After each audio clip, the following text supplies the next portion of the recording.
નમસ્કાર વિદ્યાર્થી મિત્રો, કેમ છો? હું છું રાઠોડ અર્જુન. અમારી યુટ્યુબ ચેનલ અર્જુન ક્લાસીસમાં તમારું હાર્દિક સ્વાગત કરું છું. વિદ્યાર્થી મિત્રો, આપણે શીખી રહ્યા છીએ ઇંગ્લિશ ગ્રામર, અને ઇંગ્લિશ ગ્રામરની અંદર આપણે લાસ્ટમાં પ્રીપોઝિશન સ્ટાર્ટ કર્યું હતું. પાર્ટ્સ ઓફ સ્પીચની અંદર પ્રીપોઝિશન્સના અંદર આપણે બધા જ પ્રીપોઝિશન ટૂંકમાં આપણે સમજાવ્યા હતા, અને તેને થોડીક બેઝિક માહિતી આપણે આપી હતી. ઓકે, 40 પ્રીપોઝિશન આપણે એક લિસ્ટ બનાવી હતી. હવે એ જ બધા જ પ્રિપોઝિશન આપણે છે તે શીખવાના છે, ડિટેલમાં શીખવાના છે. તો સૌ પ્રથમ આપણે શરૂઆત કરીશું. તેમાં પહેલું પ્રિપોઝિશન એટલે કે ઓન. આપણે ગ્રુપ પેડા થાય એમાં પહેલું પ્રિપોઝિશન એટલે કે ઓન. ઓકે, તે આપણે ઓન થી સ્ટાર્ટ કરીશું. તો એની અંદર આપણે સૌ પ્રથમ આપણે ગ્રુપ લખીશું, કારણ કે ગ્રુપ વાઇઝ આપણે પ્રિપોઝિશન શીખવાના છે. તો ગ્રુપ નંબર 1, અને ગ્રુપ નંબર 1 ની અંદર પહેલું ગ્રુપમાં આપણે ઓન પ્રિપોઝિશન શીખવાના છે. Okay, on preposition.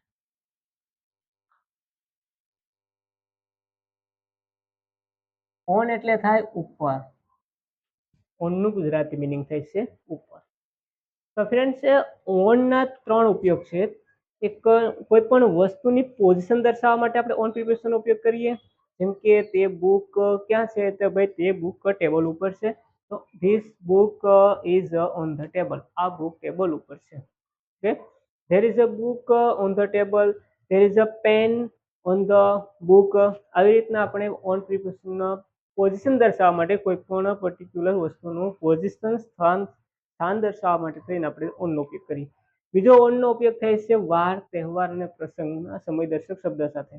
ઓકે, તો આપણે સૌ પ્રથમ પહેલા લખી નાખીએ. ઓન પ્રિપોઝિશન આપણે ઉપયોગ લખીએ. ચાલો, તો ઓનનો પહેલો ઉપયોગ છે આપણે લખ્યું, કોઈ વસ્તુ કે વ્યક્તિ, કોઈ વસ્તુ કે વ્યક્તિ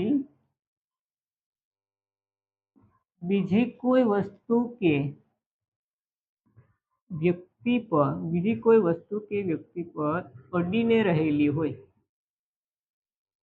અડીને રહેલી હોય ત્યારે ઓન તે વસ્તુની આગળ, ત્યારે તે વસ્તુની સાથે ઓન પ્રીપોઝિશનનો ઉપયોગ થાય છે. ઓન પ્રીપોઝિશનનો ઉપયોગ થાય છે. તો જ્યારે પણ કોઈ વસ્તુ કે વ્યક્તિ બીજી કોઈ વસ્તુ કે વ્યક્તિ ઉપર અડીને રહેલી હોય ત્યારે ઓન પ્રિપોઝિશનનો ઉપયોગ થાય. મિત્રો, એક ઉપરનો અર્થવાળો બીજો પ્રિપોઝિશન છે ઓવર. પણ ઓન અને ઓવર આ બંનેમાં ડિફરન્સ એટલો છે કે ઓન પ્રિપોઝિશનનો ઉપયોગ ક્યાં થાય કે કોઈ વસ્તુ ઉપર બીજી વસ્તુ અડીને રહેલી હોય. જેમ કે આ બોલ છે તે ટેબલ ઉપર અડીને રહેલો છે, તો ત્યાં ઓન પ્રિપોઝિશનનો ઉપયોગ થાય. Okay, clear? જો તે વસ્તુ અહીંયા હોત, ટેબલ કરતા ઉપર, પણ સ્પર્શ કરતી ન હોત, તો ત્યાં ઓવર પ્રિપોઝિશનનો ઉપયોગ થાય. અહીંયા આપણે શેનો ઉપયોગ કરીશું? ઓન પ્રિપોઝિશનનો ઉપયોગ કરીશું. જેમ કે ભાઈ, એક બિલાડી છે તે એક બોક્સ ઉપર બેઠી છે, તો cat is sitting on the box. આવી રીતે લખીશું આપણે. ત્યાર પછી એક બોલ છે તે ટેબલ ઉપર છે અથવા તો બોક્સ ઉપર છે, તો there is a ball on the table. તો there is a ball on the box. Okay, એક એપલ, એક સફરજન તે બોક્સ ઉપર છે, તો there is a apple on the table, on the box. પણ તે બોક્સ ઉપર તે એપલ, તે વસ્તુ કેવી છે ભાઈ? અડીને રહેલી છે, તો ત્યાં ઓન પ્રિપોઝિશનનો ઉપયોગ થાય. આ પહેલો ઉપયોગ છે. ચલો, એને એક્ઝામ્પલ્સ લખીએ. એક્ઝામ્પલ્સ તરીકે પેલું, there is a ball on the box. ત્યાં બોક્સ ઉપર એક બોલ છે. A cat is sitting on the table. એક બિલાડી ટેબલ ઉપર બેઠી છે અથવા તો બોક્સ ઉપર છે. ત્રીજું, the birds are flying. Sorry, flying with over આવશે. The birds are sitting on the tree, વૃક્ષ ઉપર પક્ષીઓ છે તે બેઠા છે.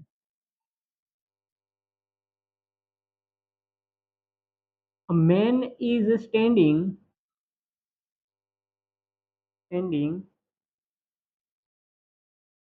on the chair. એક માણસ ખુરશી ઉપર ઊભો છે. તો આવા વાક્ય માટે કે જ્યાં કોઈ વસ્તુ બીજી વસ્તુ ઉપર અડીને રહેલી હોય ત્યારે આપણે ઓન પ્રિપોઝિશનનો ઉપયોગ કરીશું. ચલો ઓન પ્રિપોઝિશન આપણે બીજો ઉપયોગ લખીએ. તો વાર, તહેવાર કે પ્રસંગ જેવા સમયદર્શક શબ્દની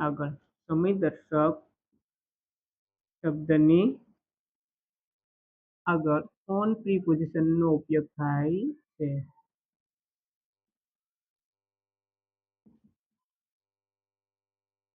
ઓકે, જો કોઈ ચોક્કસ સમય હોય તો ત્યાં આપણે એટ પ્રિપોઝિશનનો ઉપયોગ કરીશું. પણ વાર, તહેવાર, પ્રસંગને આપણે જો દર્શાવવો હોય તો ત્યાં આપણે ઓન પ્રિપોઝિશનનો ઉપયોગ કરીશું. જેમ કે એક્ઝામ્પલ્સ તરીકે આપણે લખીએ, I came here on Sunday. હું રવિવારે અહીંયા આવ્યો. The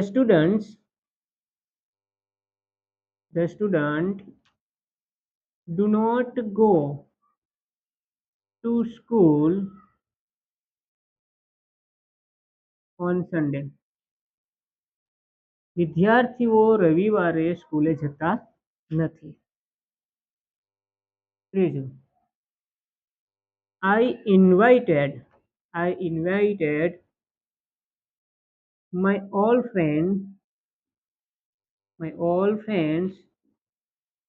on my birthday.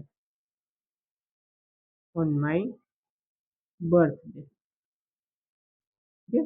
પ્રસંગ, we will visit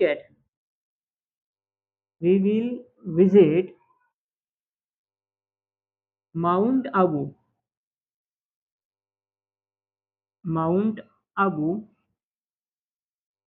on Diwali. અમે દિવાળી પર માઉન્ટ આબુની મુલાકાત લઈશું. તો આ બધા પ્રકારના વાક્ય બનાવવા માટે આ બધા પ્રકારના સમયદર્શક શબ્દ કે જ્યાં વાર, તહેવાર કે કોઈ પ્રસંગ આવતો હોય તો ત્યારે આપણે ઓન પ્રિપોઝિશનનો ઉપયોગ કરીશું. ઓકે, ચોક્કસ સમય હોય તો આપણે એટ પ્રિપોઝિશનનો ઉપયોગ કરીશું. અને કોઈ વસ્તુને આપણે પોઝિશન દર્શાવવાની છે, તેનું સ્થાન દર્શાવવાનું છે, ત્યારે તે વસ્તુ જો અડીને રહેલી હોય તે વસ્તુ પર તો ત્યારે આપણે ઓન પ્રિપોઝિશનનો ઉપયોગ કરીશું. ઓકે, તો સિમ્પલ આપણે બે ઉપયોગો છે આના ઓન પ્રિપોઝિશનના તે યાદ રાખીશું. બધા પ્રિપોઝિશનના તમારે ઉપયોગ યાદ રાખવા પડશે તો જ તમને પ્રિપોઝિશન છે તે વ્યવસ્થિત આવડશે. ઓકે, ચલો હવે આપણે એના પછીનું નેક્સ્ટ પ્રિપોઝિશન શીખીએ. તો ફ્રેન્ડ્સ, બીજું આપણું પ્રિપોઝિશન છે ઓવર. એટલે પણ થાય ઉપર. ઓન એટલે ઉપર, કોઈ વસ્તુ બીજી વસ્તુ પર અડીને રહેલી છે. ઓવર એટલે કોઈ વસ્તુ બીજી વસ્તુ ઉપર છે પરંતુ સ્પર્શતી નથી. ઓકે, સમજાય છે? સ્પર્શતી નથી. જેમ કે ભાઈ ટેબલ છે અને ટેબલની ઉપર આ પંખો છે. ઓકે, ફેન છે. તો આ ફેન છે તે આ ટેબલની ઉપર છે ખરી, પરંતુ તે સ્પર્શતો નથી. ઓકે, તો તેનો ઉપયોગ કરીશું આપણે ઓવરનો ઉપયોગ કરીશું. બીજો પણ ઓવરનો ઉપયોગ છે જ્યારે કોઈ વસ્તુ બીજી વસ્તુ ઉપર થઈને પસાર થતું હોય. ઓકે, પસાર થતું હોય ત્યારે આપણે ઓવરનો ઉપયોગ કરીશું. જેમ કે એક પ્લેન છે તમારા ઘર ઉપર થઈને પસાર થયું તો ત્યાં આપણે ઓવર પ્રિપોઝિશનનો ઉપયોગ કરીશું. ઓકે, પક્ષીઓ છે તે ઝાડ ઉપર ઉડી રહ્યા છે તો ત્યાં ઓવર પ્રિપોઝિશનનો ઉપયોગ થશે. ચલો આપણે તેને એક્ઝામ્પલ્સ લખીએ એટલે સમજાઈ જાય. તેનો ઉપયોગ લખીએ. સૌપ્રથમ પહેલો ઉપયોગ લખશું, જ્યારે કોઈ વસ્તુ કોઈ બીજી વસ્તુ પર છવાયેલી હોય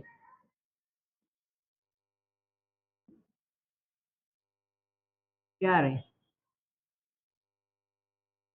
અવર પ્રિપોઝિશનનો ઉપયોગ થાય છે. ઓકે, ઉપર છે પરંતુ ઉપર છવાયેલી છે, ખાલી તેને સ્પર્શતી નથી. અને બીજો ઉપયોગ સાથે લખી નાખીએ, જ્યારે કોઈ વસ્તુ બીજી વસ્તુ પર થઈને પસાર થતી હોય ત્યારે ઓવર પ્રિપરેશનનો ઉપયોગ થાય છે.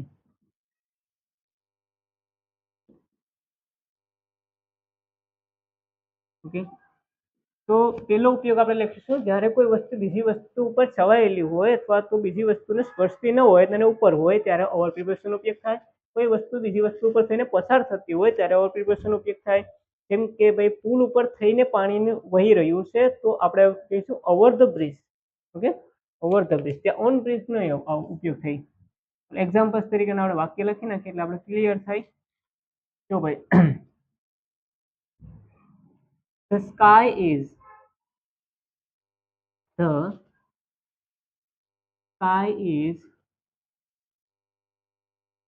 our head.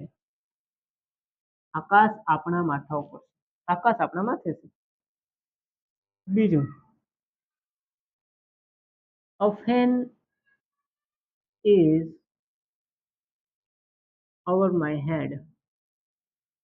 એ પંખો મારી માથે ફરી રહ્યો છે તો મારી ઉપર છે. The birds are flying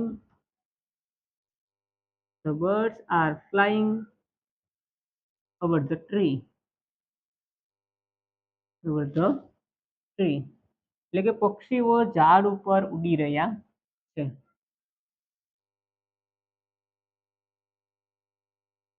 A plane was passing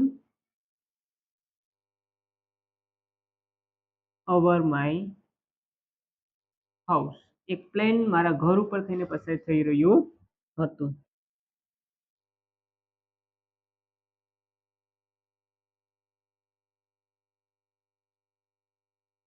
A parrot is flying over me. પક્ષી એક પોપટ મારી ઉપર ઉડી રહ્યો હતો. ઓકે, તો આ બસ એક્ઝામ્પલ છે. આપણે ઘણા બધા લખી શકશું ઓવર પ્રિપરેશનના કે જે ઉપર થઈને પસાર થતું હોય. જેમ કે વોટર is flowing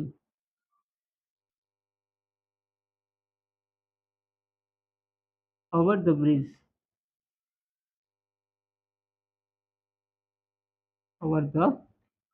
એટલે કે પાણી પુલ ઉપર થઈને વહી રહ્યું છે.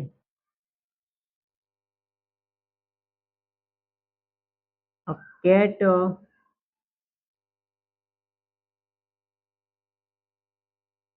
passed over the box. બિલાડી બોક્સ ઉપર થઈને કૂદીને ગઈ. તો આ વાક્ય બનાવવા માટે શેનો ઉપયોગ કરીશું? આપણે ઓવર પ્રિપરેશનનો ઉપયોગ કરીશું. ઓકે, તો સમજાઈ ગયું ફ્રેન્ડ્સ? ઓવર પ્રિપરેશન એટલે કોઈ વસ્તુ ઉપર છે પરંતુ સ્પર્શતી નથી. ઓન પ્રિપરેશન એટલે ઉપર છે પરંતુ સ્પર્શીને રહેલી છે.